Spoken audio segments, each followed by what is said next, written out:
Societies constantly reevaluate what actions should lead to legal punishment. When we talk about decriminalization, it is not the same as full legalization.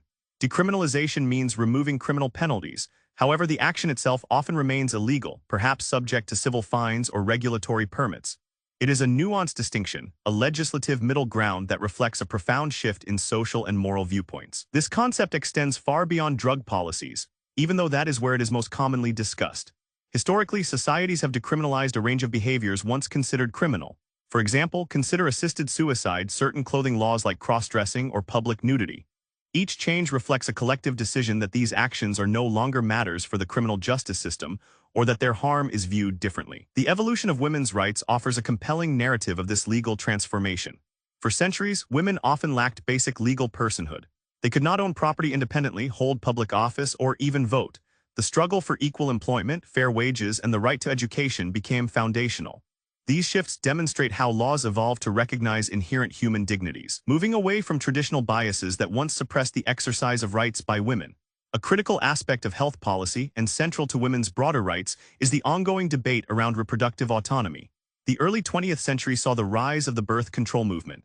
It was spearheaded by figures like Margaret Sanger and Marie Stopes.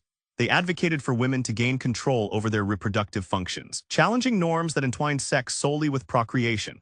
This movement was not merely about access to contraception. It was a demand for women to have agency over their own bodies and life choices. This drive for autonomy extends profoundly to abortion rights. In the United States, the landmark 1973 Roe v. Wade Supreme Court decision dramatically altered the legal landscape. It recognized a woman's constitutional right to an abortion, fundamentally linking it to privacy and body autonomy.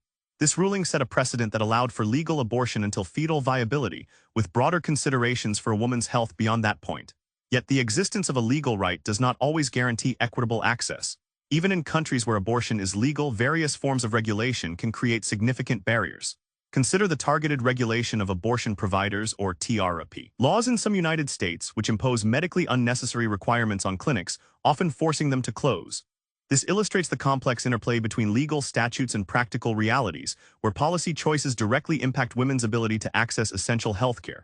Globally, the spectrum of abortion legality and access is stark. In many parts of Africa and Asia, despite some legal provisions, women often face severe practical restrictions. Unsafe abortions remain a leading cause of maternal deaths due to a lack of trained professionals or adequate facilities. This highlights how legal frameworks must be accompanied by robust public health infrastructure and societal acceptance to truly ensure women's health and rights. Ireland offers a striking example of a nation grappling with deeply entrenched social and legal views on abortion. For decades, the country maintained a near-total ban, even after amendments allowed travel for the procedure. However, a powerful grassroots movement, amplified by women sharing their personal narratives, ultimately led to a 2018 referendum that repealed the constitutional ban, thereby legalizing abortion.